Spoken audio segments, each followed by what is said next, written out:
Pak Tiro. Jadi hari ini kita bakal ngobrolin hal-hal penting tapi dengan cara yang santai banget. Supaya teman-teman di luar sana gak bosen buat nonton video kali ini. Nah, hari ini kita bakal bahas topik tentang pemberdayaan perempuan dan anak. Tapi tak kenal maka tak sayang, jadi kenalan dulu. Nama aku Najla yang bakal jadi host kali ini. Nah, pasti teman-teman bingung nih di luar sana, kayak gimana sih caranya supaya dapat hak dan tidak diskriminasi gitu perempuan dan anak di luar sana. Jadi hari ini kita bakal sambut tamu kita yang expert di bidang kali ini. Jadi kita panggil langsung aja ya, Selamat Tina. Halo, Baraya Patira Banten. Halo Kak Najla. Ya, halo Kak Martina. Nah, sebelumnya kita mau kenal lebih lanjut dulu nih tentang Kak Martina. Kayak awal mula kenapa Kak Martina terjun di bidang pemberdayaan perempuan dan anak. Terus kayak kenapa sih Kak Martina pilih ini gitu. Boleh dijelasin ke teman-teman Baraya Patiro. Jadi gini nih Kak Najla, mungkin aku mau memperkenalkan diri dulu ya Kak, yang jelas nih sama teman-teman Baraya Patira Banten. Jadi nama aku Martina. Aku memang salah satu pegiat dari Patiro Banten. Jadi kenapa sih sebenarnya Patiro Banten itu terpilih lah menjadi lembaga penyedia layanan perempuan. Jadi sebenarnya kalau teman-teman ketahui nih, teman-teman Baraya Patiro Banten, kan Patiro Banten ini tuh concernnya bukan hanya di pemberdayaan perempuan aja ya Kak ya, tapi memang dari tata kelola, terus bagian pelayanan publik juga kita memang concern seperti itu.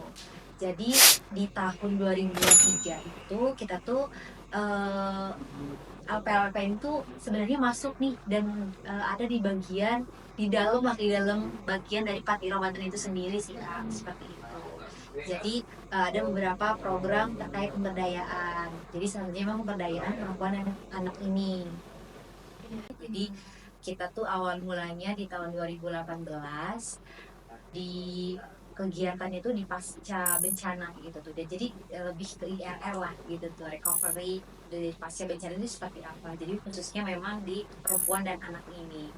Nah, di 2018 ini kan kita memang sudah concern ya kayak pemberdayaan perempuan, karena lagi-lagi kegiatan kami pun juga disupport langsung gitu kan oleh beberapa donor gitu kan. Jadi untuk bagaimana sih cara merecovery apa ya namanya psikologis perempuan gitu kan, apalagi ketika pasca bencana itu kan banyak sekali ya gitu kan isu-isu kekerasan yang terjadi gitu kan, dan rentan sekali kalau perempuan tuh terkena itu semua gitu kan, apalagi bukan hanya terkait psikisnya tapi pemulihan ekonominya juga seperti itu. Jadi dari situ mungkin ya kenapa memang Patiro ini awal mulanya ada pemberdayaan perempuan dan anak ini. Jadi maka dari itu mungkin disorot juga ya oleh kementerian langsung gitu. Jadi Patiro Banten ini terpilih lah Kak Najla sebagai lembaga penyedia layanan pemberdayaan perempuan seperti itu. Khususnya yang ada di Banten. Tapi memang di Banten ini sebenarnya banyak sekali ya organisasi perempuan gitu tuh. Tapi kita satu lah yang terpilih. Jadi sebenarnya ada tiga. Kita salah satunya yang terpilih menjadi eh, lembaga penyedia layanan pemberdayaan perempuan. Jadi kita dilakukan standarisasi nih Kak gitu tuh oleh apa namanya kementerian ini seperti itu. Oh, jadi Kak Martina ini bagian dari Patiro Banten yang tepatnya di layanan pemberdayaan perempuan dan anak. Jadi pasti teman-teman langsung kayak, wah keren banget Kak Martina, bakal dapat banyak informasi nih, pengetahuan nih dari video kali ini karena kita ngomong sama orang yang ahli banget gitu ya, lewat Patiro Banten ya. Jadi selanjutnya pertama-tama nih pasti teman-teman di luar sana bertanya-tanya kayak apa sih lembaga penyediaan pemberdayaan pemberdayaan perempuan dan anak. Jadi boleh dijelasin ke teman-teman. Jadi apa sih sebenarnya lembaga penyedia layanan pemberdayaan perempuan gitu kan? Jadi sebenarnya kalau lembaga penyedia layanan perempuan itu hanya penamaan aja sih dari kementerian gitu kan, untuk apa? Untuk coba beberapa program, itu namanya program sih sebenarnya, program layanan penyedia pemberdayaan perempuan seperti itu.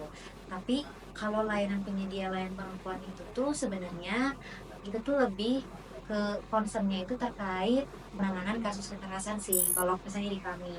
Bukan hanya kasus kekerasan aja, tapi memang kita pun juga concern di bagian riset-riset ataupun juga advokasi perempuan seperti itu. Jadi bukan hanya di bagian isu kekerasan aja ya Kak, tapi memang kita pun juga concern di bagian risetnya, sekaligus juga kita pun juga ada di bagian pemberdayaannya. Karena memang kalau di Angler LP sendiri di Patiro, ini kita ada beberapa divisi nih Kak, dibagi beberapa divisi. Jadi biar nanti teman-teman divisi ini yang concern. Jadi kalau di kita kan ada divisi advokasi nih, ada divisi advokasi, terus ada divisi pemberdayaan, divisi tenaga profesi, terus sekaligus juga ada bagian tim IT-nya. Jadi di masing-masing divisi ini sebenarnya apa ya namanya, punya peran lah seperti itu terkait bagaimana sih cara untuk penanganan kasus kekerasan, sekaligus juga apa ya namanya itu melakukan risetnya juga seperti itu.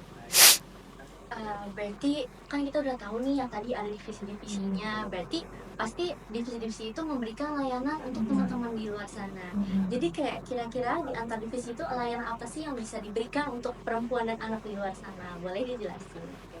Jadi kalau di Patiro Banten ini kami menerima tuh terkait yang pertama aduan terkait kalau misalnya nih di teman-teman Baraya Patiro Banten di luar sana misalnya mendengar atau melihat adanya kasus kekerasan ataupun pelecehan seksual itu ya, itu bisa kita menerima nih Pak Kak terkait aduan kekerasan itu pertama. Terus yang kedua kami pun juga terbuka sih Kak kalau misalnya teman-teman mau melakukan riset nih, beberapa riset apapun, baik itu dengan kelompok disabilitas gitu kan, baik itu dengan khususnya dengan perempuan dan anak juga, itu kita terbuka banget. Ada kita juga ada beberapa teman-teman advokasi yang coba untuk concern juga di bidang riset itu. Terus selain itu pun juga kami pun juga memberikan beberapa pelayanan konsultasi seperti itu. Konsultasi misalnya teman-teman Baraya Patiro Banten nih misalnya perlu banget nih Kak kita mau konsultasi nih terkait kasus kekerasan ini nih Kak, bagaimana nih caranya gitu kan. Terus misalnya butuh banget lembaga bantuan hukumnya. Nah kita juga punya beberapa mitra nih Kak Najla. Kemarin baru banget sih kita melakukan MOU lah dengan LBH API seperti itu, LBH API Banten. Jadi kalau misalnya ada teman-teman yang kesusahan nih untuk bisa mendapatkan akses penanganan kasus kekerasan khususnya baik di bidang hukumnya, kita punya nih mitra kita gitu kan. Jadi kita bisa menghubungkan itu. Terus sekaligus juga terkait kesehatan. Nah kemarin banget kita juga punya mitra namanya FOKIA, Forum Kesehatan Ibu dan Anak. Jadi kalaupun memang teman-teman nih mau sekaligus edukasi, mendapatkan edukasi lah, sekaligus juga mau dapat sharing session gitu terkait estro gitu kan, kesehatan reproduksi. Nah itu kita punya nih apa namanya mitranya. Jadi teman-teman kalau semisalnya apa namanya perlu bantuan apa namanya terkait pemulihan pasca isu kekerasannya ataupun juga menjadi korban kekerasannya, pemulihannya itu kita juga punya beberapa mitra gitu, apalagi khususnya di bidang keluarganya ya, di bidang ekonominya, pemberdayaannya itu kita ada beberapa dengan dompet duafa. Itu kita sudah coba melakukan best practice sih dengan mereka yang dengan mitra-mitra itu sendiri. Seperti itu sih kan jelas. Beneran yang Kak Martina omong ini cocok banget buat di era sekarang, yang dimana kita tuh bakal nemuin di media sosial kayak di Instagram, Twitter, TikTok gitu tentang kayak banyak kekerasan seksual atau kekerasan rumah tangga gitu ya yang terjadi. Maka dari itu tuh penyediaan ini nih berguna banget pastinya buat teman-teman di luar sana yang mungkin jadi korban ya.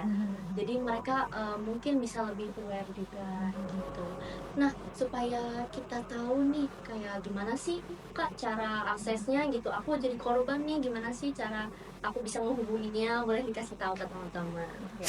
Jadi sebenarnya kalau di Patiro Banten ini kita tuh menyediakan nih Kak layanannya itu bisa online dan offline. Jadi kalau misalnya online sendiri kita sudah membuka form, ada di bio-nya Instagramnya Patiro Banten, itu ada terkait formulir kalau misalnya teman-teman mau melamar secara online. Sekaligus di website kita juga kita sudah mencantumkan Kak formulir pelayanannya. Terus kalaupun memang mau ketemu langsung nih, itu bisa gitu tuh.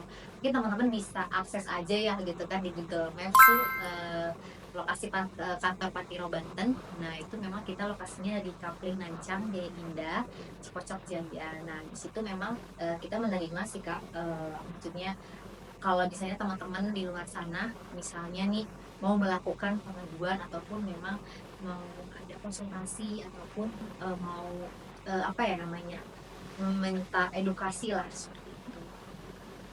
Jadi super mudah banget buat teman-teman, apalagi di Banten ya, karena kita konsennya di Banten ya.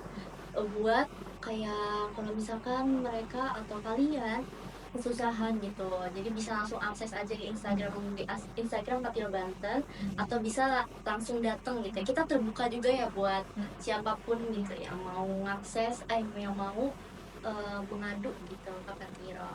Nah, pasti teman-teman juga di luar sana kayak kalau misalkan lagi urgent gitu ya, kan nggak mungkin ya, maksudnya lagi melihat langsung kayak di-chat gitu kan, susah ya. Jadi kayak gimana supaya mereka tuh bisa berperan gitu, membantu supaya misalnya terjadi kekerasan di luar sana, mereka bisa ngebantu gitu. Atau mereka bisa intinya berperan sebagai pemberdayaan perempuan dan anak gitu, gimana buat? Jadi sebenarnya teman-teman Baraya Patiro Banten ini sebenarnya bisa banget sih Kak, banyak banget perannya yang bisa dilibatkan lah di bagian pemberdayaan perempuan dan anak ini. Jadi bukan hanya sebagai pelopor aja ataupun pelapor gitu kan.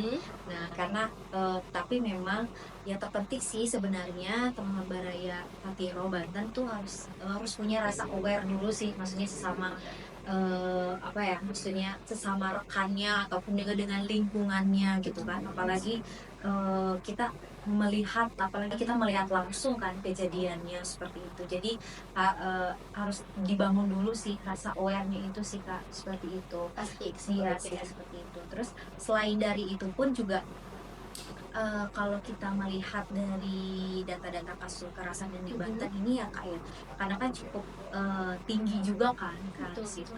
Jadi kita sih berharapnya teman-teman yang di luar sana juga menjadi support lah, menjadi support system untuk teman-teman kita yang menjadi korban dari kekerasan. Jadi biar mereka tuh nggak sendiri gitu kan. Jadi ketika memang ada hal yang seperti itu, mungkin teman-teman bisa menggandeng gitu kan bersama-sama. merangkul ya. Iya merangkul seperti itu.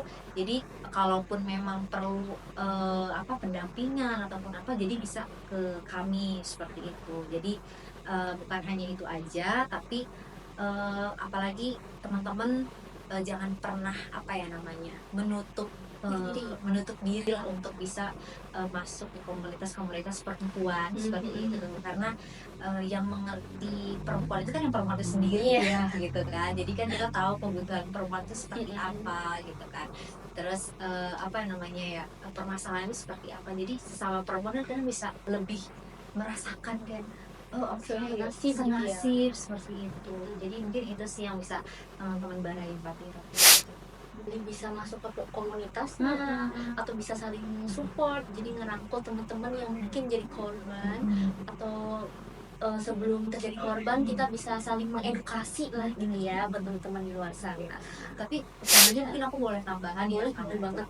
sebenarnya kami pun juga butuh bantuan teman-teman banget nih gitu kan, karena mungkin keterbatasan dari sumber daya dari kita juga nih untuk bisa mengedukasi itu kan secara langsung, walaupun memang kita punya media sosialnya.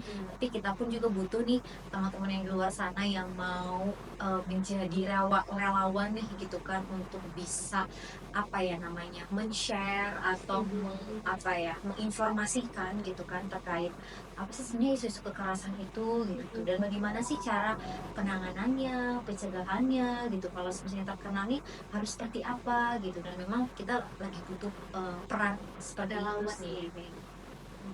Jadi maksudnya relawannya ini nih menjadi bagian dari kalian ini atau kayak nge-share aja gitu dari kita?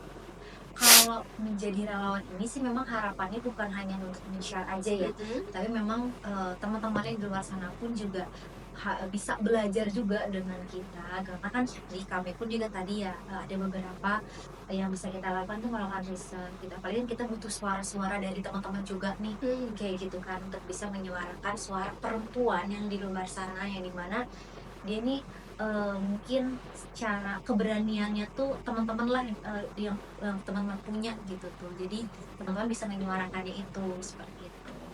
Jadi, Patiro Banten tuh keren banget ya, bisa ada penyediaan penyediaan pemberdayaan perempuan dan anak gitu, dan kita juga ternyata bisa ngajak teman-teman supaya ikut riset atau ikut menyuarakan. Jadi teman-teman di luar sana tuh kebagian lah informasi-informasi, gimana cara penanganannya, gimana cara menghindari, tentang edukasi gitu ya. Mmm. Jadi kita semua tuh bisalah jadi bagian gitu, bukan cuma kayak, "Ah, apa ini lewat lewat." Jadi bukan masuk kuping kanan atau kuping kiri gitu, jadi bisa jadi bagian yang berperan gitu di sini. Nah, setelah kita tahu nih ya semua informasi tentang lembaga penyediaan layanan pemberdayaan perempuan dan anak, boleh nggak sih Kak Martina ceritain gitu, ada nggak sih kasus-kasus yang udah diselesain gitu sama Patiro Banten? Boleh ceritain ke teman-teman. Jadi sebenarnya kalau kita mungkin kita coba sharing aja ya Kak, Iya, ya betul. terkait, selama kita melakukan pendampingan kasus kekerasan ini di masyarakat. Jadi sebenarnya, ini kejadiannya memang di 2024 kan Najla. Baru ya, tahun Iya, lalu. iya tahun lalu banget. Jadi memang di tahun lalu itu memang kita tuh pernah mendampingi salah satu klien kita, itu memang dia masih di bawah umur sekali nih Kak Najla. Bayangin aja kan Najla, dia itu anak SMP, ya, anak SMP umur 12 tahun. Kan aja tahu sendiri kan, maksudnya anak umur 12 tahun kayak ngerti apa-apa ya kayak gitu. Dan itu menjadi salah satu korban kekerasan, dan itu pelakunya adalah tetangganya sendiri. Kayak gitu. Sumpah jahat banget sih itu. Iya, dan memang pelakunya ini adalah penjual pisang yang di dekat sekolahnya ini kan. Jadi sebenarnya kita pernah mendampingi si korban. Tapi memang sebelumnya si korban ini pernah melakukan mediasi damai dengan si pelaku. Tapi kan ini kami kan yang mengetahui informasi ini kan merasa kayak, oh ini nggak bisa nih kalau langsung melakukan mediasi damai. Apalagi kan anak ini kan perlu sekali konseling, sekaligus kan dia masih punya masa depan yang panjang gitu loh karena apalagi ditambah lagi si korban ini tuh klien yang kita dampingi itu dia setelah itu tuh dia dikeluarkan dari sekolah, otomatis kan masa depan dia itu udah kayak wah udah nggak bisa nih. Padahal gitu. dia korban ya. Iya, padahal dia korban di situ. Jadi makanya dari situ tuh kita melakukan pendampingan nih Kak, sekaligus juga kita minta tolong juga nih ke Satgas PPA yang di daerahnya gitu kan, untuk coba lapor ke kepolisian, sekaligus juga untuk mencabut laporan untuk mediasi damai ini gitu loh dengan si pelaku.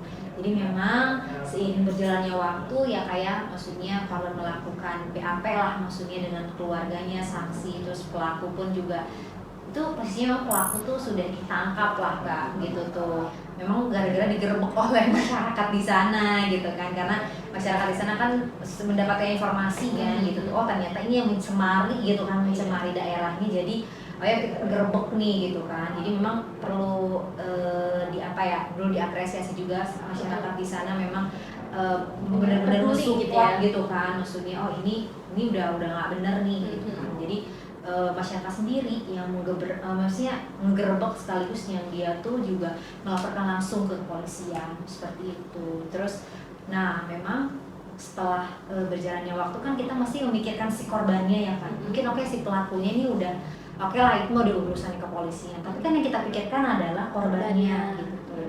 Karena kita khawatirnya gini loh karena jelas, karena yang kalau korban yang sudah maksudnya apalagi yang sudah terkena kekerasan ini, otomatis tuh secara psikologisnya tuh mentalnya kena gitu.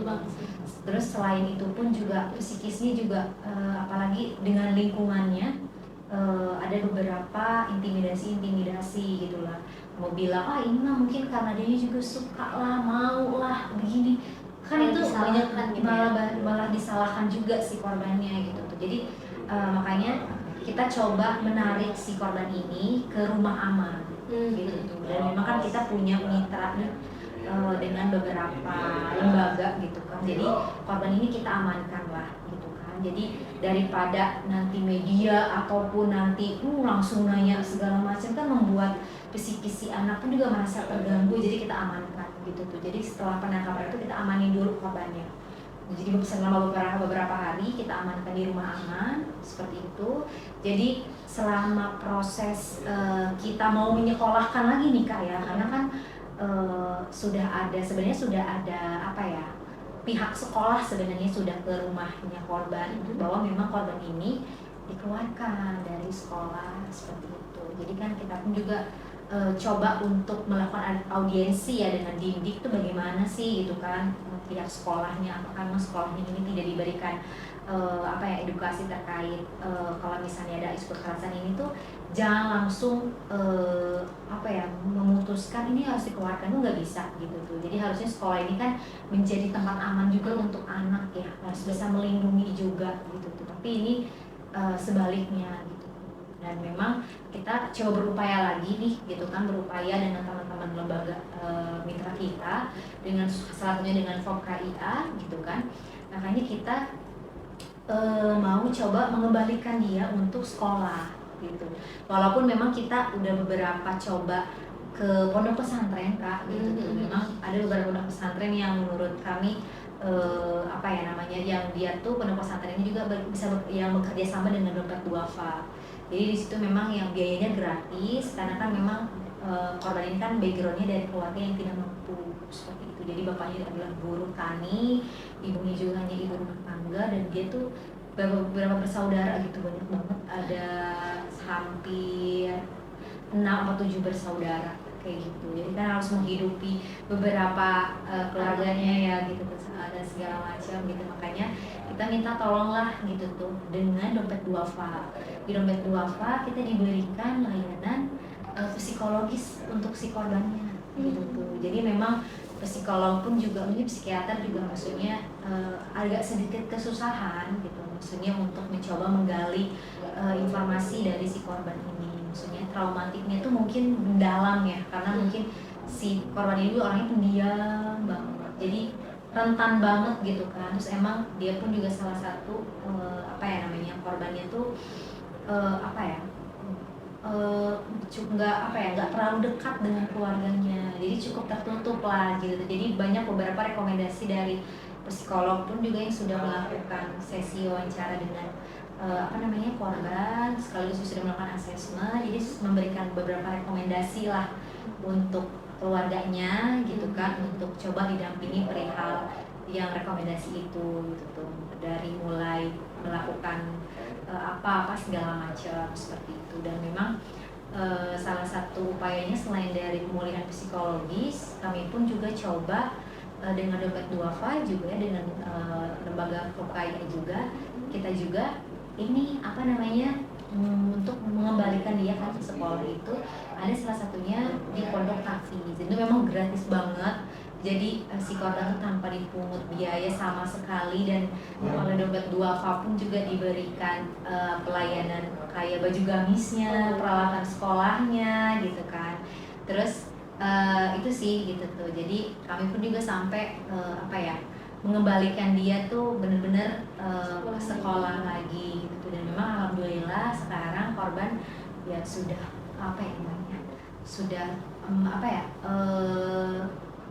maksudnya kehidupannya sudah mulai pulih lah seperti itu. Walaupun memang beberapa psikolog juga sebenarnya kalau memang ada beberapa catatan ataupun memang setelah pendampingan ini ada perubahan segala macam, kalau misalnya tidak ada bisa nanti konseling lagi gitu kan. Jadi udah alhamdulillahnya itu sih salah satu keberhasilan kita gitu. Makanya itu kita coba jadi best practice-nya kita untuk coba ini kayaknya kita bisa nih gitu tuh, untuk bisa menjadi lembaga penyedia nih gitu kan. Jadi bukan cuma sekedar omongan ya, ternyata banyak banget pengalaman gitu, best practice ya tadi katanya dari Patiro tentang lembaga penyediaan layanan pemberdayaan perempuan dan anak ini gitu. Jadi udah mulai terakreditasi gitu ya, lagi running juga Lagi tadi. running sih. Sebenarnya kalau untuk standarisasi ini sih sebenarnya lagi coba di running, karena kan kita pun juga harus mengisi beberapa borang nih yang diberikan oleh kementerian seperti itu. Dan memang ya harapannya tahun ini udah ada hasilnya, karena dalam mungkin mohon doanya aja sih gitu.